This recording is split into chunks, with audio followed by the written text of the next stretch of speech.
On the day of my coming-of-age ceremony, my father's brother in arms pushed photos of his daughters in front of me and told me to choose a fiancé. Without hesitation, I picked a photo of the eldest daughter, Yvonne Shaw. Everyone around me stared in shock. They all knew that I was deeply in love with the second daughter, Natalie Shaw. In my previous life, I had chased after Natalie for 10 years before finally marrying her. Through our marriage, she became the heiress of the Shaw family. But 3 years after we got married, she became pregnant with my brother's child. Our parents were furious. They forced her to get an abortion and sent my brother away. From then on, Natalie hated me to the core every night. She would bring home men who looked like my brother and spend the night with them. The constant torment wore me down, and I eventually fell gravely ill and died a miserable death. When I opened my eyes again, I was back to that night when I had to choose a fiancé. This time, I chose to let them be together. But what I did not expect was that Natalie had been reborn too. Chapter 1. The Shaw sisters had been waiting outside the room. With an unspoken understanding,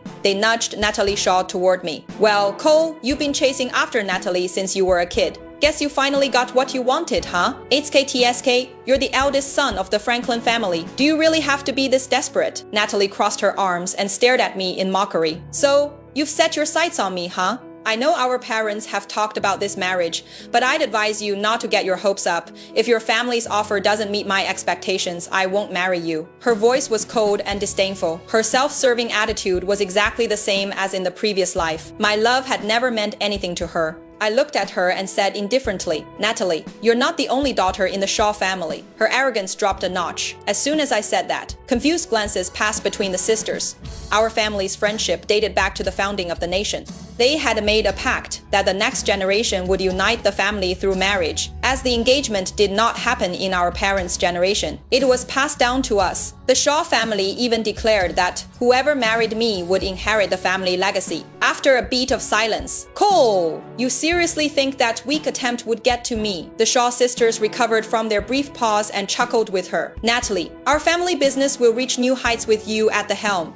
Just don't forget about us when you're running the show." Natalie basked in their flattery with a smug grin plastered across her face. After a while, she cast me a dismissive glance. "You've spent 10 years chasing after me. Who else would even want you? Let me make one thing clear." She gestured for the other Shaw sisters to leave the room. "To avoid repeating the same mistakes, I'll marry you. But my heart belongs to Matthew. As long as you stay out of our way, I'll let you have the title and honor of being my husband in name." My eyes widened in shock at those words. In the previous life, she had hidden it too well. She had never dared say something like that outright. Had she been reborn too, just as I hesitated to ask, a figure approached us. "Cole, what are you and Natalie doing standing here?"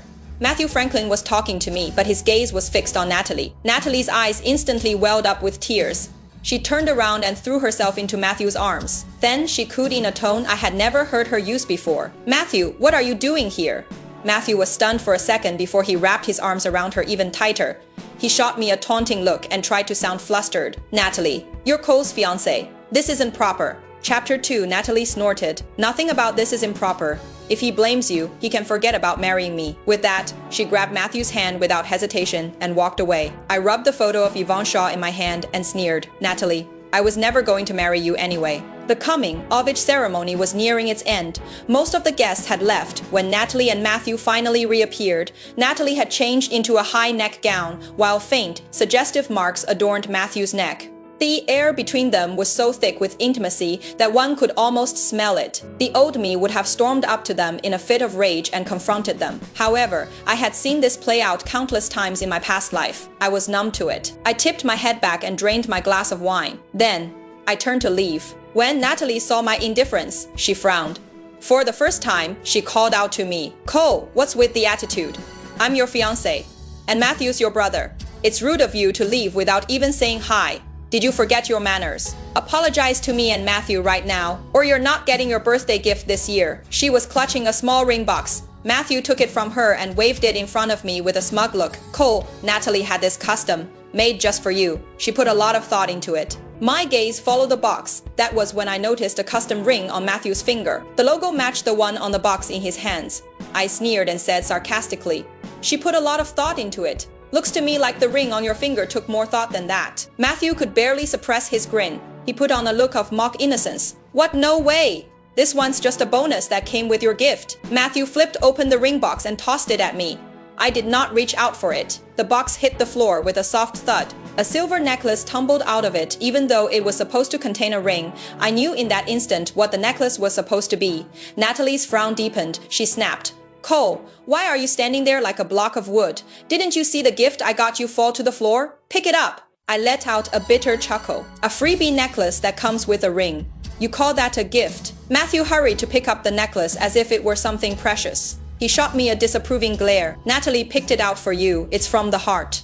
From the heart. How many of her so-called heartfelt gifts had I received in my previous life? For as long as I could remember, every year on my birthday, I received nothing but junk from Natalie. Leaves she picked off a tree, a doll she did not want anymore, crumpled paper balls she tossed around when she was annoyed. Among other things, whatever was lying within reach, that was what she gifted me back then. I treated every piece of trash like treasure and carefully kept them all. In my past life, I even showed them to her proudly after we got married. I thought that would please her. All I got back was her ruthless mockery. Cole, are you a trash can or what? I can't believe you kept everything I threw away. That's seriously creepy. My heart broke at those words. Natalie, however, did not think she was being cruel. She even went around telling people all about it. Ever since then, everyone in our circle looked at me with barely concealed mockery. Just thinking about how I was ridiculed and talked about in my past life was enough to sour my mood in an instant.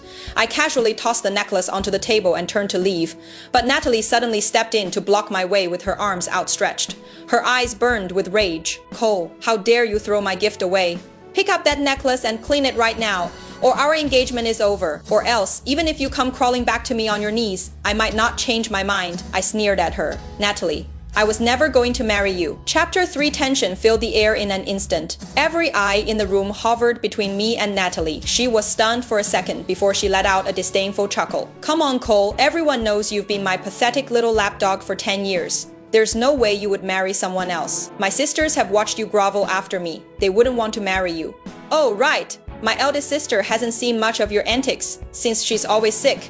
But she's not going to live for long. You really think your family would let you marry her? I was just about to snap back and say that Yvonne was exactly who I intended to marry. Then, I remembered what Frank Shaw, their father and head of the Shaw family, had told me before. I don't know why you suddenly changed your mind and chose Yvonne, but she's about to undergo surgery. Let's keep it between us for now. We don't want anything disrupting her recovery, he had said. I instinctively looked toward Yvonne, who was seated in the distance in her wheelchair. She looked deathly pale.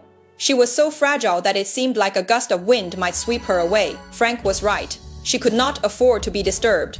I had not interacted much with Yvonne. Eve remembered how things ended for her in the previous life. Not long after I married Natalie, Yvonne died alone in a hospice. Since I had decided to marry her in this lifetime, I had to make sure she lived a long and healthy life. I offered her a reassuring smile and said, "You'll find out soon enough." Then I turned and walked away. As the party came to an end, Matthew trailed closely behind me. He raised his hand. The silver ring glinted as the light danced across it in soft colors. Cole, you're all pride and no bite, huh? Natalie told me that even though she marries you, I'm the one she sees as her real husband, and I'm the only one she'd ever buy a ring for. To everyone else, Matthew was the perfect, well-mannered one, charming and easy to like. I was the only one who knew just how evil he really was. In my previous life, he had shown up waving Natalie's ultrasound report in my face and smugly announced that my wife was pregnant with his child. When I confronted Natalie about it, all I received was a dismissive smile. Driven to the edge, I disclosed everything to both of our families. My parents were furious. They sent Matthew overseas on the spot and arranged a marriage for him. Later, he and the heiress he was matched with lived happily. I, on the contrary, spent the rest of my days enduring Natalie's hatred as I had driven the man she loved away. In the end, I died a miserable death. So in this life, I decided to let them get married. I really wanted to see if they really loved each other as much as they claimed. With that, I suddenly patted Matthew hard on the shoulder. Let's keep things simple, Matthew. If you want to marry her, go ahead. In fact, when you tie the knot, I'll send you a huge wedding gift to wish you both a long and happy life together. He froze for a second, then scoffed. Come on, Cole. You say that now, but I know you're still going to marry her in the end. I know you. You're never going to stop chasing after Natalie, but you might as well give up. She only loves me. I gave him a nonchalant nod and headed home. Since I had decided to marry Yvonne, I needed to prepare some gifts for her before the engagement. I spent the next 3 days focused entirely on that. During those 3 days, Matthew did not come home even once. He updated his social media with a new post every 2 hours. The latest was a photo of Natalie in an apron. She was cooking steak in the kitchen. Just as I was about to put my phone away, a text from Matthew popped up. Cole, you have never tasted Natalie's cooking, right? She's been keeping me well fed these past 3 days, and I don't just mean with food. The memory of catching them together in bed in my past life flashed through my mind instantly. My stomach churned with nausea. Fighting the urge to throw up, I simply replied, "Get lost." Then I blocked him. Chapter 4 seconds after, I received a call from Natalie. Cole, are you out of your mind? Matthew's your brother. I know he said something stupid, but did you really have to block him? Do you have any idea how hurt he is? You will come over to my place and apologize to him right now. Her shrill, furious voice practically exploded in my ear. I sneered. Okay, I'm coming over. I would not be there to apologize to anyone. I was going there to announce my engagement to Yvonne. My parents arrived at the Shaw family's place ahead of me. I took my time organizing the gifts I had prepared for Yvonne before heading over. Natalie and Matthew were standing at the entrance.